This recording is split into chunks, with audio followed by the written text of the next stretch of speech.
I'm just going to do a two-parter and let you. I'm just wondering how Darryn's feeling. I know he's had some time off, and you guys have had some time off. How's he feeling? And just any initial thoughts on your Big 12 opener? And it's important, but is it extremely important to get off to a really good start, especially in this league? I mean, I know it's you actually answered all my questions.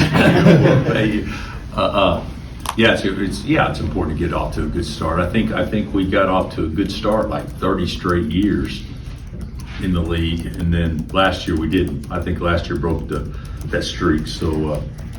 We got to start a good another one. So it's very important. And we're playing a team that can score the ball. So we got to be on point defensively. And last year we played great down there, and the year before they beat us down there.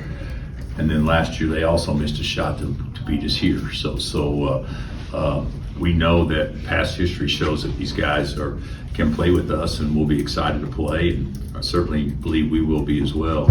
Darryn's practice, so same as before, but it's at a little bit of a different level now as far as his explosiveness. So unless something unforeseen's happened, we should have all our full complement of guys, going into the game Saturday. I think you said the other day you think this is the best team Johnny's had at UCF. I'm wondering just what do you think has set them apart in that way? Well, he's had some nice teams, no doubt about that, and talented teams. But to me, I think their ability to probably score from all five spots, they can really shoot it.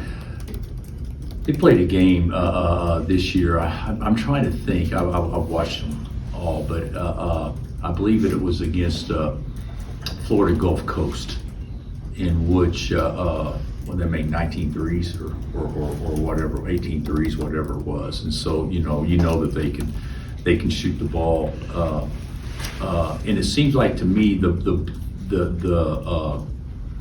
they really play well together, considering that they're all newcomers. I mean, they're vast majority are portal guys, and they seem to blend and are fitting in nicely together. And then they have a couple guys who were committed to you at one point, didn't end up playing here. I'm just wondering what it's like seeing those guys a couple of years down the road and maybe how they've developed. Well, Riley is a good player. He's having a nice year for him. He was their leading scorer just until a few games ago. He's an athlete, can shoot, and I wish that could have worked out, but it obviously didn't. And he went to Mississippi State, and then has ended up at UCF, and is a great addition for them.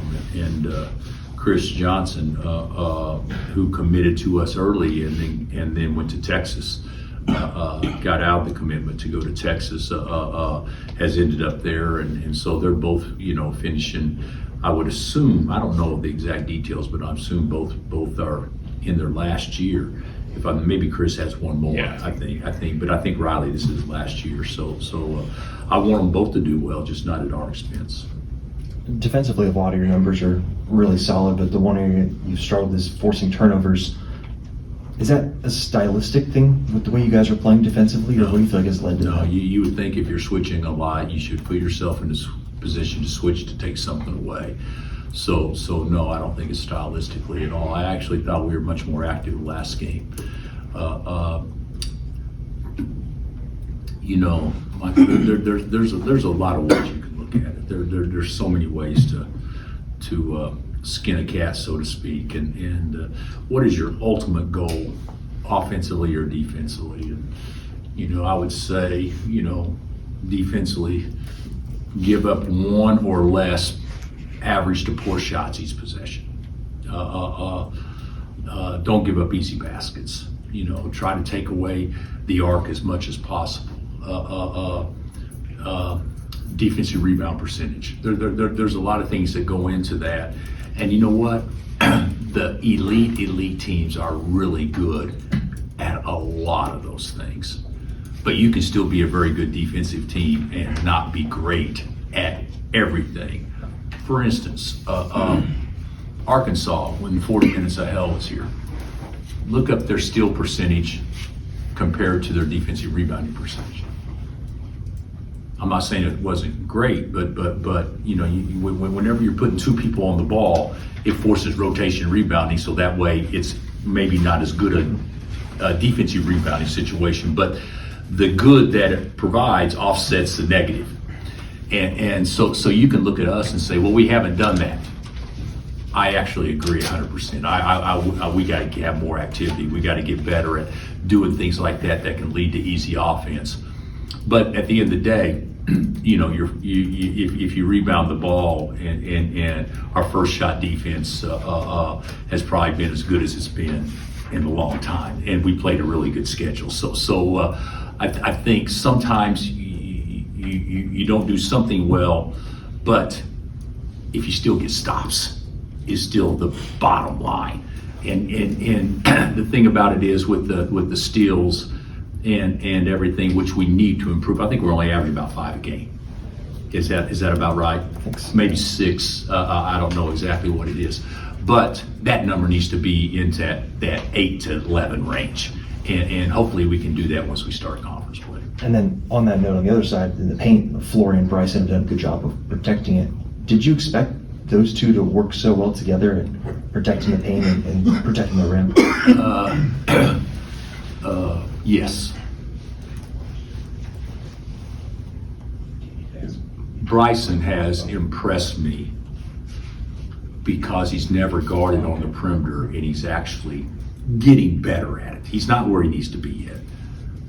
Flory is the most important defender to us that we've had here in a long time, because he allows you to switch 5. He allows you to switch late clock. He allows you to do some things because of his activity and things like that. So yes, I think they both work well together. But a big key to us getting better defensively will be Bryson Tiller and Trey White. Those two guys, in my opinion, have to keep improving defensively, because they're both one's taking a 4 to a 3 and another one's taking a 5 to a 4. And just guard out on the perimeter, and good perimeter players. If we're going to switch, they got to continue to get better. What do you think of opening on the road? And I think it's 2 of the first 3. I think it sucks, Gary. I actually think the first 3 should all be at home every year. So, that's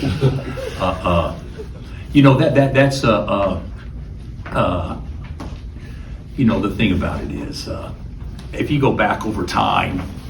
And I'll bet you that it's about 50-50 if we've opened home or away. So it all balances out over time. So you can't worry about that stuff. The games have been, you already mentioned it, but I think the Big 12 tournament game was real close too. It was. That's exactly right. It was. It was. Did that game Overtime. Overtime. Yeah. So you have that, and they had a couple of guys that could really score the ball last year. But I think their team to me has been more impressive to watch even than last year's team was. And I thought last year's team was talented. Dawkins, one of the league's best coaches. Yeah, our everybody in our league can coach. So yes, absolutely. Johnny's one of the best, classiest, professional,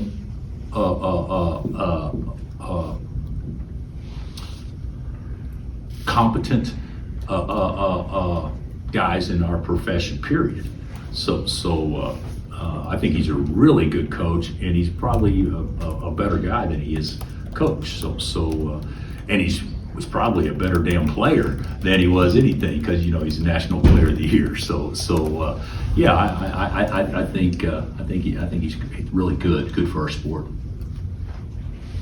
Coach, Melvin mentioned the old one game at a time thing. Is that going to be a concept that's particularly important this year with the depth of this conference as you guys are stepping into conference play? I think that should be the concept year in and year out, every game.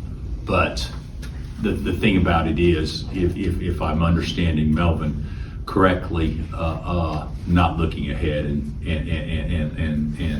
living today and playing today. So And I assume that's what he meant, that is going to be so true because everybody's capable in this league. Since you've mentioned the guarding on the perimeter thing for Bryson a few times, I'm just wondering, what does the process look like of getting him more comfortable there, and where has he improved, and where does he still need to improve when it comes to that particular aspect of your defense? I would say he's done really well, but you're looking at a center that's never guarded a guard before, and we're switching so much, so he's going to have to defend 1 through 5.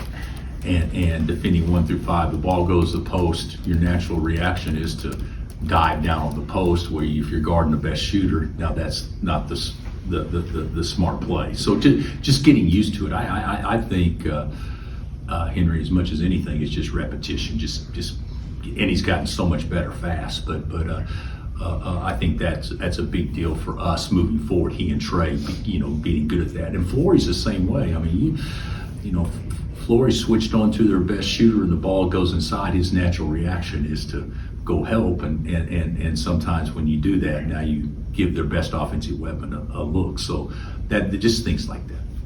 Barring any setbacks, do you think Darryn will start? Will he move right back? You worry more damn about starting positions than anybody. Yeah, he'll start. He'll start.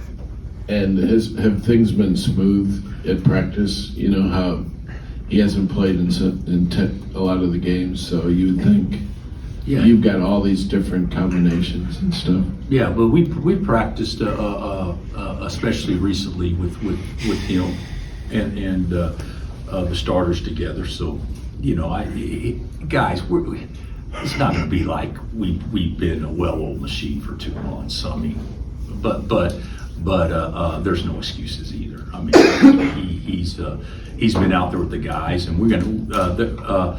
If you were to ask me, will we play better together in February than we do January? I'd say yes, but that would be regardless of any situation. I think that's the case as teams continue to move forward and get used to each other. But it'd be nice to have our full complement of guys out there. Anything else? Thanks, Coach. Thanks, Coach. Thank you. Thanks.